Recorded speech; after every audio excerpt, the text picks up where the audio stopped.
Oh, buddy boy. I'm glad we found a way to win. This team is the king of winning ugly, but it's better than pretty losing, so I guess I'll take it.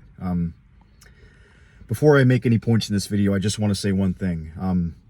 That was an incredible response to adversity. I'm about to say a lot of things that went wrong. It was an ugly fourth quarter. Like, just a comedy of errors, turnovers, poor defense, just getting blown off the ball. Everything that went wrong, everything that could have gone wrong went wrong. It was Murphy's Law out there on the field. It was a disaster.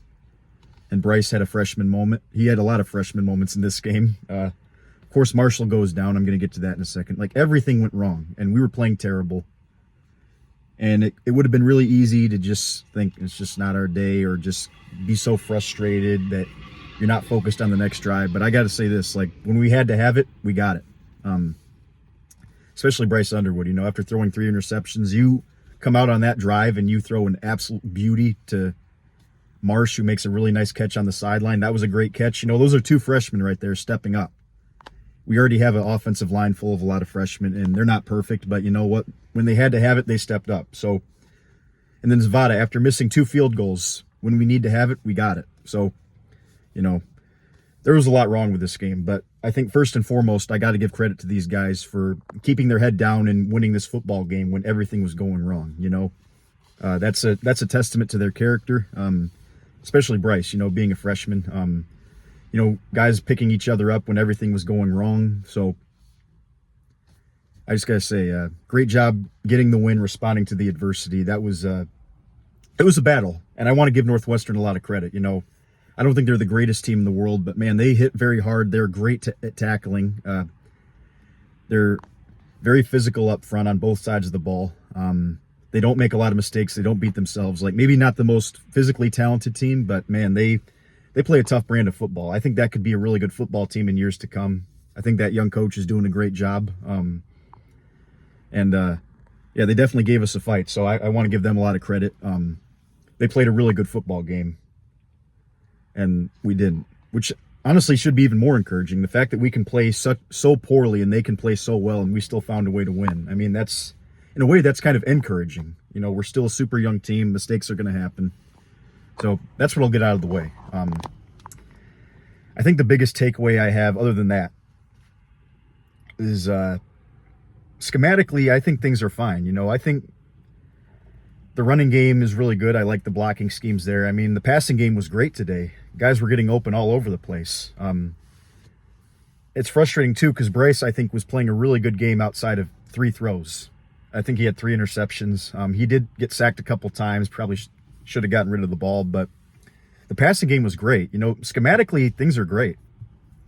I mean, the defense, they've got some issues. It's a good defense, not a great defense, but I'm curious if it's personnel more than scheme. I mean, I think even the scheme might be fine. It just might be the sequence of play calls isn't great, and that's how they're able to convert a 2nd and 22 or whatever that was. That was not good. But schematically, I think things are fine. I think this is actually a good staff, X's and O's wise.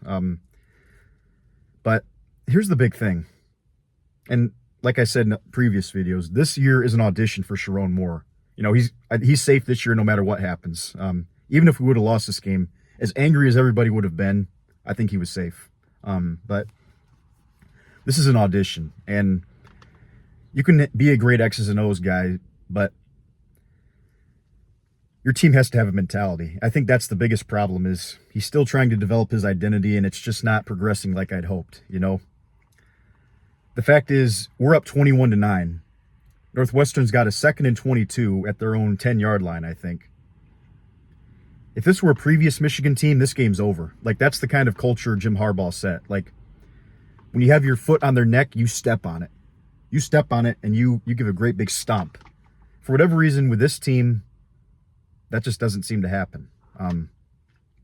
It seems like there's too many games this year where it seems like this team should run away with the game and just completely out-physical their opponent, and it just doesn't happen. It's unfortunate.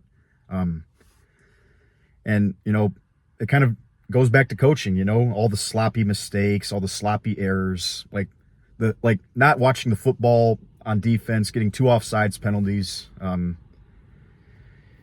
It's just that sort of stuff can't happen. And even too, like some situational awareness, like not throwing an interception when you can, kick when you're in field goal range with the position to take the lead. It's just that might just be a freshman mistake, but I just see too many sloppy errors on this team, more than there should be, and it's a reflection of the coaching staff. It really is. And I'm not out on them yet. I know a lot of people are furious, and they should be. They should be mad with, some of the sloppiness from this team. It makes perfect sense. I just want to see how it looks next year, because I think this will be a much better roster next year, a much more experienced roster. And again, Sharon is learning on the job. I've said that.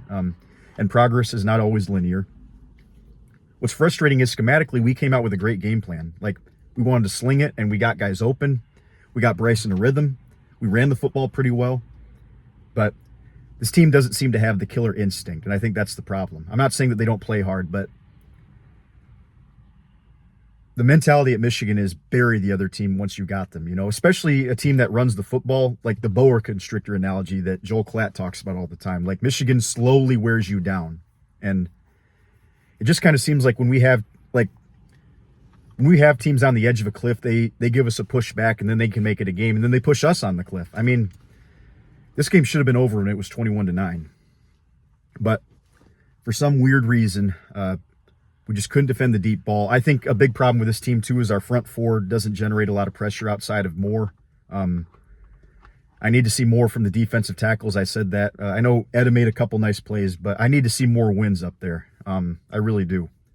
Because on these pass plays, there's not a lot of pressure coming up the middle. I'll rewatch the tape and see if I need to revise that take. But it just seemed like in the fourth quarter, our defensive line wasn't playing very well. And I'm not saying they've been awful this year, but that's the thing too. I don't think Wink has been awful. I don't think this defense has been awful. But outside of the linebackers and a couple guys in the secondary, where have they been great? You know what I mean?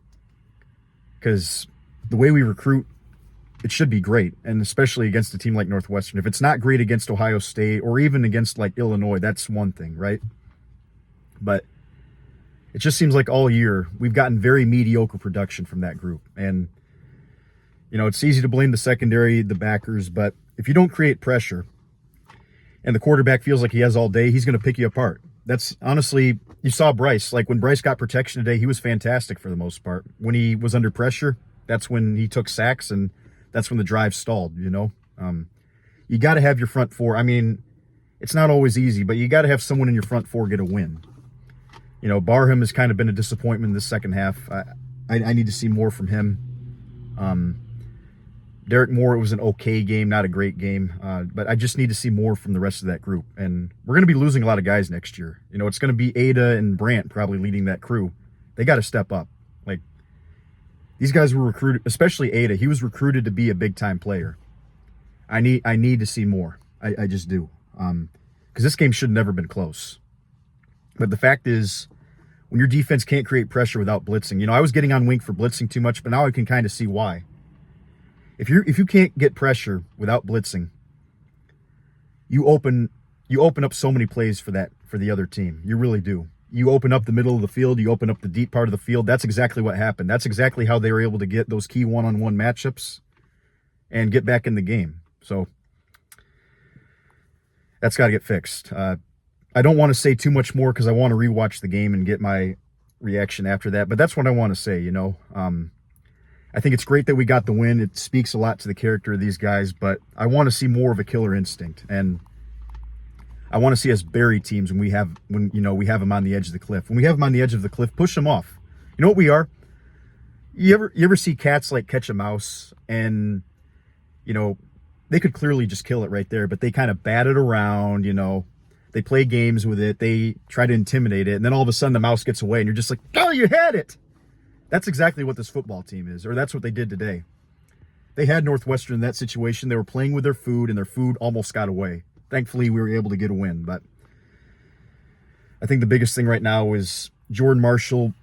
If he's hurt, that's a big concern. And the offensive line did a great job on that last drive creating holes, but they're going to have to do that the rest of the year because, I'll be honest with you, Marshall helps that offensive line a lot because he breaks a lot of tackles. He gets yards after contact. And nothing against Kuzdal. I think he's he did a great job, following the hole and just jettisoning ahead for as many yards as he could, but he's just not there strength-wise yet. He's not a yards after contact guy yet. So that means the offensive line is going to have to create holes. We're going to have to continue to be creative offensively so we can create those holes. And I think we can do it. But the offensive line, while they've been growing this year, it's time for them to really take a big step forward next week, if we want to save this season. So whatever happens this year happens. Obviously, you want to make the playoffs. This isn't a national championship team, not this season. Obviously this is about the long game. This is about the future. But if you make the playoffs, that's a big credibility booster for everybody. So we just got to do everything we can to get there. And if we don't get there, but we put up a good fight against Ohio State, obviously you're not happy, but you're thinking we got something to work with. We can get in the portal and we can be a great team next year. And this year, because this year we're a good team, but the goal is to be a great team. That's just it. So if we want to squeeze everything we can out of this season, the offensive line is going to have to play great. Not pretty good, great. They got to be sound on their assignments, open up holes, because I hate to say it, but no running back on this team right now is going to create extra yards. They're just not. They're just not that kind of back. But they can, if they get a hole, they're going to get 10 or 15 yards. So that's the last thing I'm going to say. We'll see how Jordan Marshall looks. If he's injured, that's a massive blow. But, I think you get a little bit more confidence in Bryce Underwood, the fact that he can lead this offense down the field. I like the fact that this coaching staff took chances today. I think that's great. I think it's great that we decided to tell Bryce, hey, you know what? Let it rip. Let's see what you do. And he made a couple big mistakes, but you can't grow if you don't make mistakes. That's just part of the game. And yet again, good job by Bryce, not letting the stats bother him. Interceptions always bother a quarterback, but to bounce back and lead that drive was great. So go Blue. It's always good to get a win. It's good to be 8-2.